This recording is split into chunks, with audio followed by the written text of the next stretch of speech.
دوسرا کام خاندانی کیا کرنا ہے؟ تراویح کی نماز.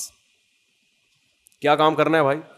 اور تراویح 20 رکعتیں ہیں, 8 رکعتیں بولو نہیں. حضرت عمر سے 2 روایتیں, ایک 8 والی اور ایک 20 والی, کہ حضرت عمر نے کتنی دیکھو نبی صلی اللہ علیہ وسلم نے تراویح کی کتنی رکعتیں پڑھی ہیں, کوئی بے غبار حدیث میں ہمیں اس کا تذکرہ نہیں ملتا. بس اتنا ہے کہ 3 دن پڑھی ہے, بس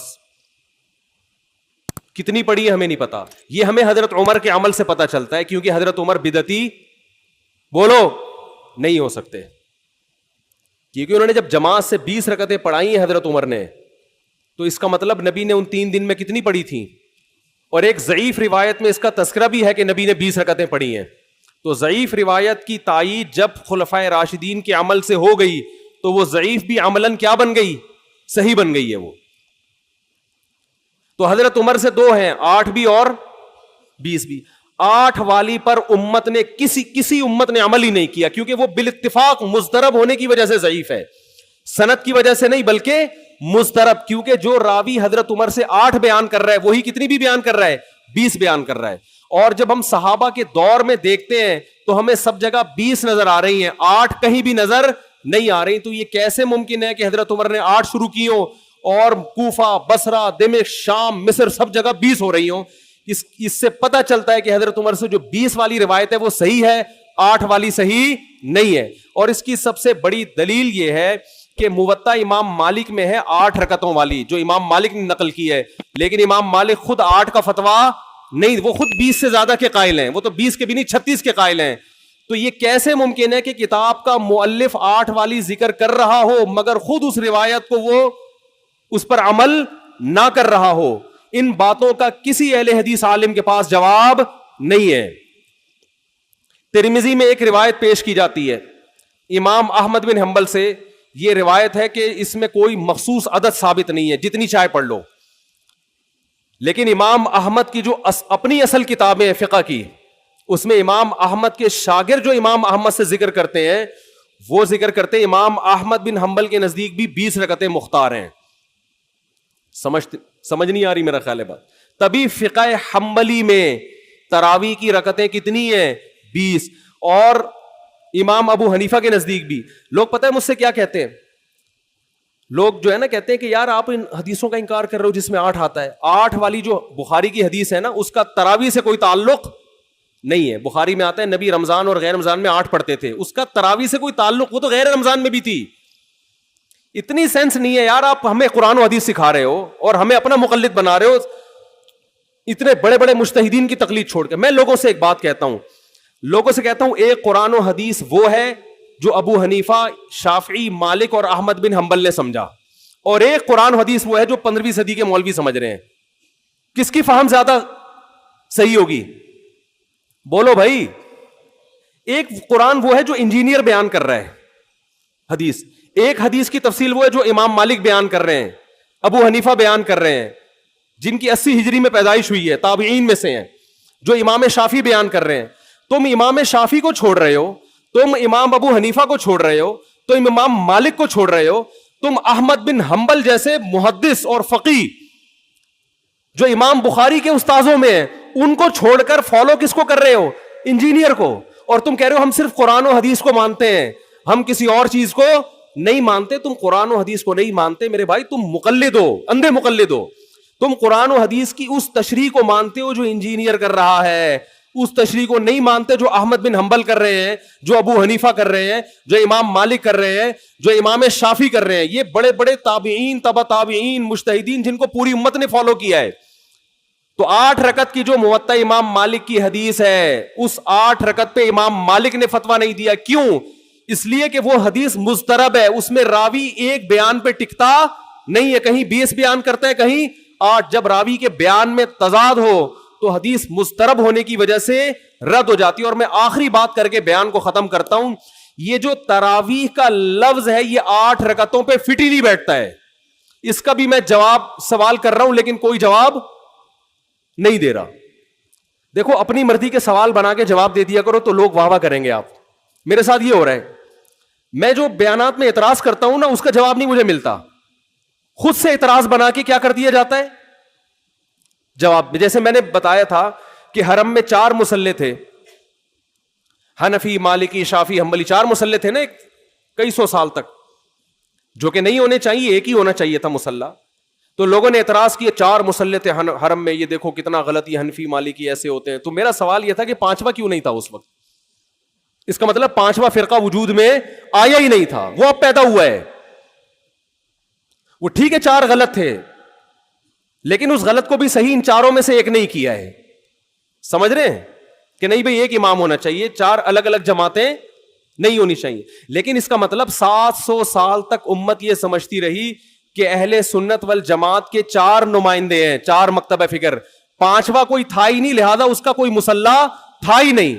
تو سوال یہ تھا، لیکن جب سوال یہ پوچھا جائے تو ایسے جواب ملتا ہے کہ وہ سوال ہی پی جاتے ہیں. سوال یہ جواب یہ دیا کہ غلط ہو رہا تھا، یہ بدعت ہے، اور یہ بدعت ہے، یہ ناجائز ہے. تو ہم کب کہہ رہے ہیں کہ صحیح تھا بھائی وہ؟ لیکن یہ پوری دنیا میں نہیں ہو رہا تھا، یہ صرف حرم میں ہو رہا تھا. اور اس کو ختم بھی حنبلیوں نے کیا ہے کہ نہیں جی امام ایک ہونا چاہیے، سارے چاہے حنفی ہو شافعی ہو اس امام کے پیچھے نماز پڑھیں گے. سمجھ میں آ رہی ہے بات کہ نہیں آ رہی؟ تو سوال یہ تھا کہ 700 سال یا 400 سال تک امت کی نمائندگی ان 4 مکاتب فکر نے کی ہے حرم میں، 5ویں نے کوئی اپلیکیشن بھی نہیں دی. اس کا مطلب 5واں تھا ہی نہیں.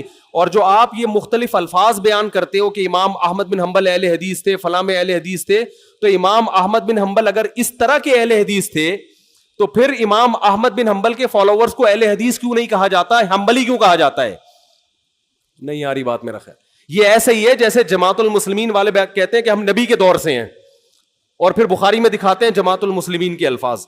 او بھائی یہ والی جماعت المسلمین نہیں تھی، یہ تو باقاعدہ آپ نے رجسٹر کروائی ہے 1975 میں. وہ جماعت المسلمین صحابہ کو جماعت المسلمین کہا گیا ہے.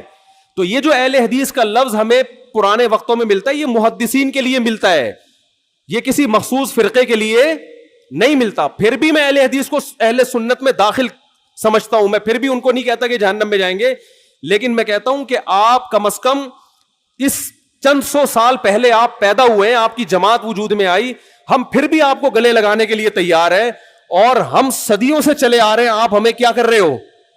آپ ہمیں گمراہ لوگوں میں داخل کر رہے ہو. تو اسلام بہت پہلے بر صغیر میں آیا ہے، جس شکل میں آیا ہے وہی شکل ٹھیک ہے، بات کی چیزوں پر اعتماد نہیں ہوتا ہمیں. تو میں ایک بات کر کے بیان کو ختم کرتا ہوں. یہ جو 8 کا لفظ ہے نا، تراویح کا لفظ ہے، یہ 8 رکعتوں پر صادق بولو نہیں آتا.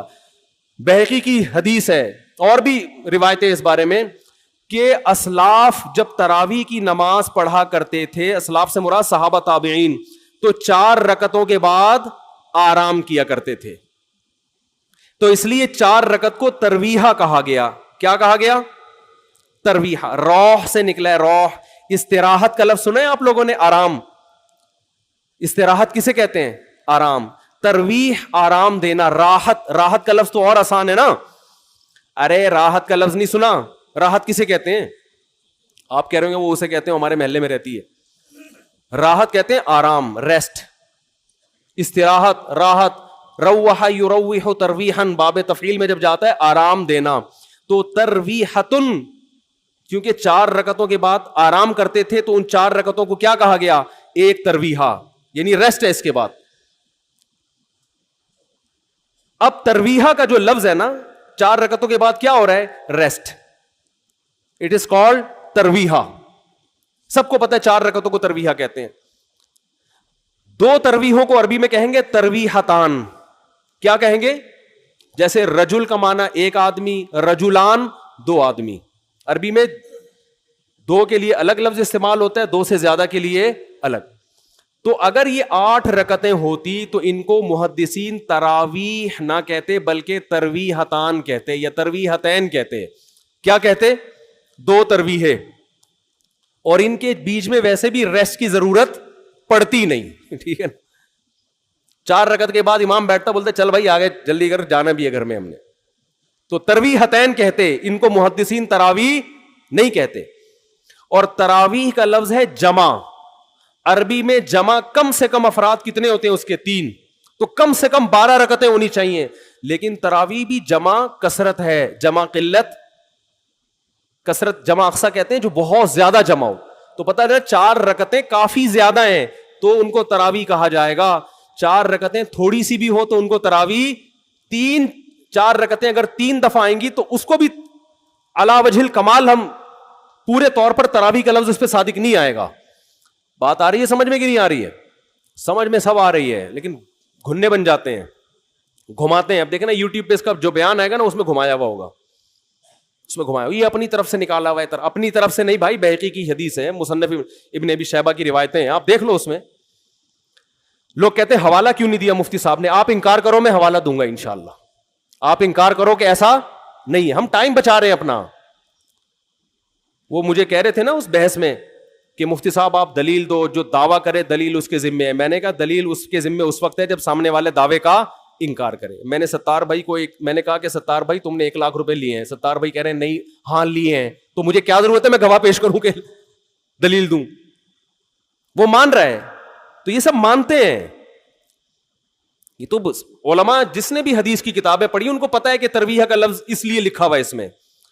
تو اسلاف سے مسجد نبوی میں, حرم میں ایک رمضان بھی ایسا نہیں گزرا جب سے حضرت عمر نے 20 رکعتیں شروع کرائی ہیں کہ 20 رکعت سے 1 رکعت بھی کم ہوئی. زیادہ تو ہوئی ہیں, کم بولو نہیں ہوئی ہیں.